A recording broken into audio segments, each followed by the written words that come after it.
is Jessica, also known as IekikaDragon. I have always loved reading, and now I also love knit and crochet, so I thought I would combine the two. Today, I will be knitting the Get Her Gone blanket, based on the Magic Number blanket by Helen Cosgrove-Davies. I will be reading The Mysterious Affair at Styles by Agatha Christie. So, grab your crafting project and join me. Chapter 3, The Night of the Tragedy. To make this part of my story clear, I append the following plan of the first floor of Styles. The servants' rooms are reached through the door B. They have no communication with the right wing, where the Inglethorpes' rooms were situated. It seemed to be the middle of the night when I was awakened by Lawrence Cavendish. He had a candle in his hand, and the agitation of his face told me at once that something was seriously wrong. "What's the matter?" I asked, sitting up in bed and trying to collect my scattered thoughts. "We are afraid my mother is very ill. She seems to be having some kind of fit. Unfortunately, she has locked herself in." "I'll come at once." I sprang out of bed and, pulling on a dressing gown, followed Lawrence along the passage and the gallery to the right wing of the house. John Cavendish joined us, and one or two of the servants were standing round in a state of awe-stricken excitement. Lawrence turned to his brother. "What do you think we had better do?" Never, I thought, had his indecision of character been more apparent. John rattled the handle of Mrs. Inglethorpe's door violently, but with no effect. It was obviously locked or bolted on the inside. The whole household was aroused by now. The most alarming sounds were audible from the interior of the room. Clearly, something must be done. "Try going through Mr. Inglethorpe's room, sir," cried Dorcas. "Oh, the poor mistress!" Suddenly, I realized that Alfred Inglethorpe was not with us, that he alone had given no sign of his presence. John opened the door of his room. It was pitch dark, but Lawrence was following with the candle, and by its feeble light we saw that the bed had not been slept in, and that there was no sign of the room having been occupied. We went straight to the connecting door. That, too, was locked or bolted on the inside. What was to be done? "Oh, dear sir," cried Dorcas, wringing her hands. "Whatever shall we do?" "We must try and break the door in, I suppose. It'll be a tough job, though. Here, let one of the maids go down and wake Bailey and tell him to go for Dr. Wilkins at once. Now then, we'll have a try at the door. Half a moment, though. Isn't there a door into Miss Cynthia's rooms?" "Yes, sir, but that's always bolted. It's never been undone." "Well, we might just see." He ran rapidly down the corridor to Cynthia's room. Mary Cavendish was there, shaking the girl, who must have been an unusually sound sleeper, and trying to wake her.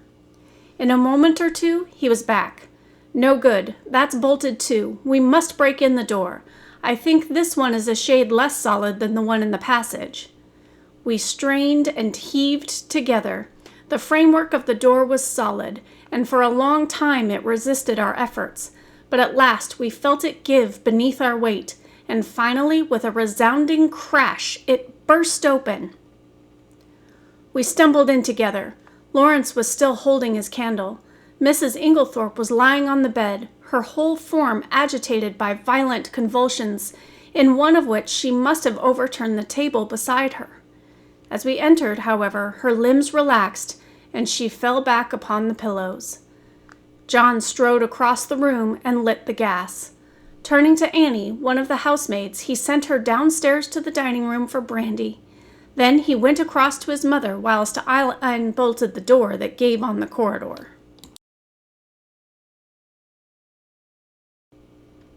I turned to Lawrence to suggest that I had better leave them now that there was no further need of my services, but the words were frozen on my lips. Never had I seen such a ghastly look on any man's face. He was white as chalk.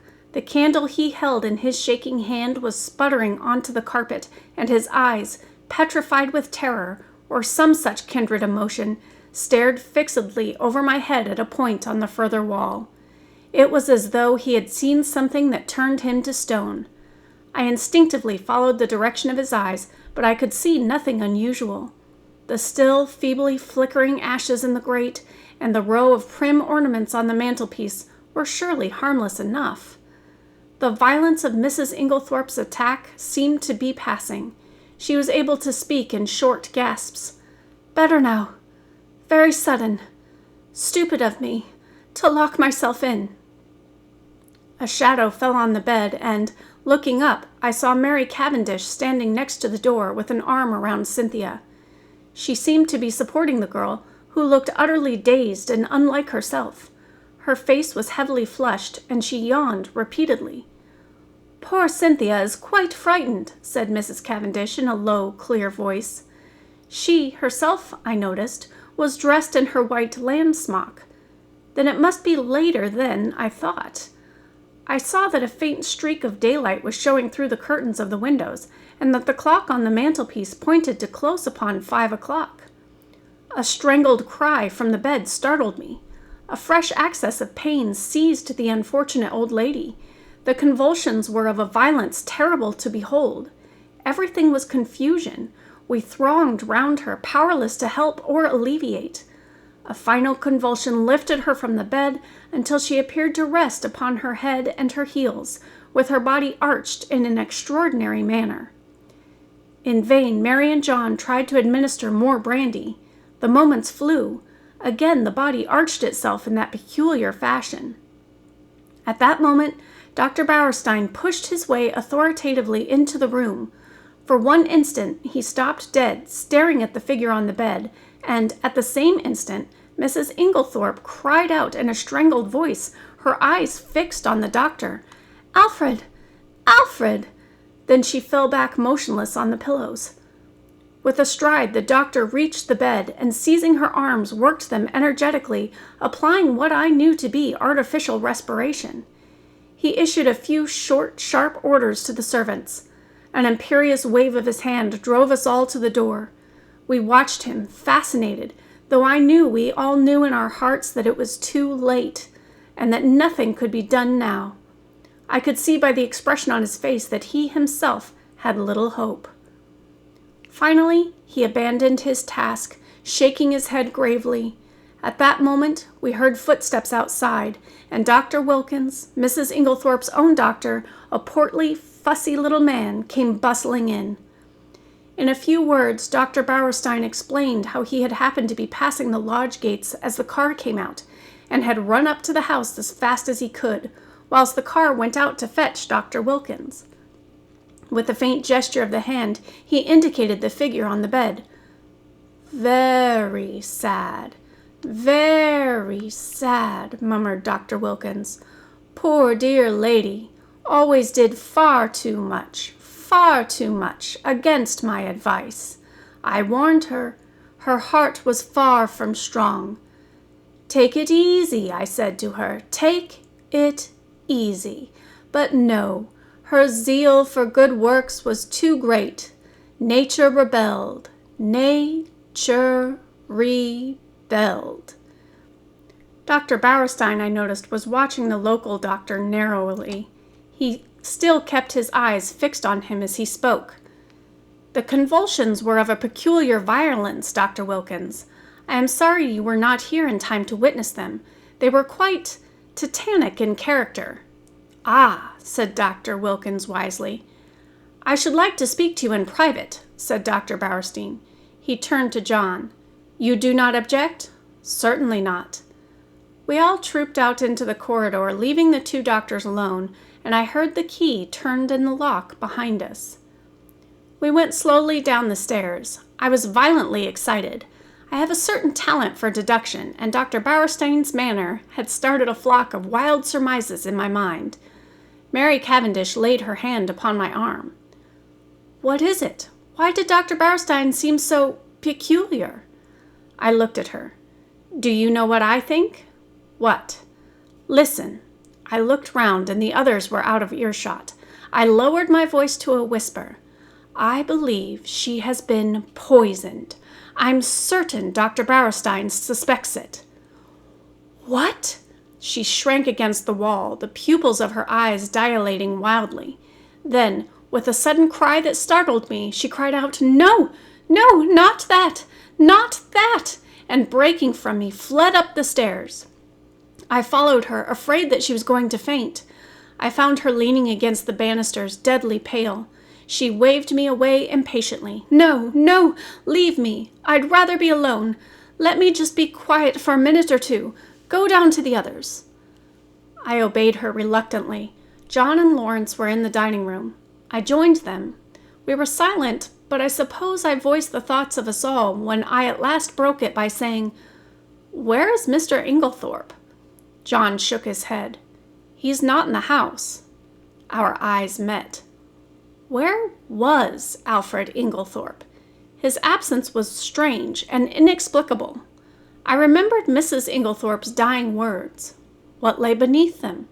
What more could she have told us if she had had time? At last we heard the doctors descending the stairs.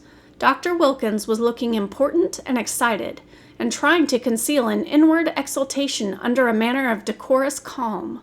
Dr. Bauerstein remained in the background, his grave, bearded face unchanged. Dr. Wilkins was the spokesman for the two. He addressed himself to John. "Mr. Cavendish, I should like your consent to a post-mortem." "Is that necessary?" asked John gravely. A spasm of pain crossed his face. "Absolutely," said Dr. Bauerstein. "You mean by that neither Dr. Wilkins nor myself could give a death certificate under the circumstances?" John bent his head. "In that case, I have no alternative but to agree." "Thank you," said Dr. Wilkins briskly.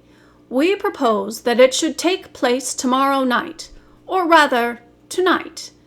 And he glanced at the daylight. "Under the circumstances, I'm afraid an inquest can hardly be avoided. These formalities are necessary, but I beg that you won't distress yourselves." There was a pause, and then Dr. Bauerstein drew 2 keys from his pocket and handed them to John. "These are the keys of the 2 rooms. I have locked them, and, in my opinion, they would be better kept locked for the present." The doctors then departed. I had been turning over an idea in my head, and I felt that the moment had now come to broach it. Yet I was a little chary of doing so.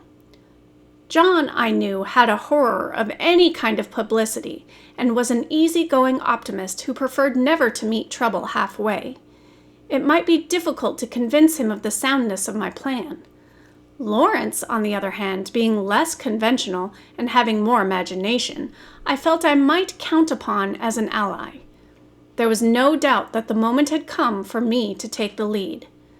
"John," I said, "I am going to ask you something." "Well?"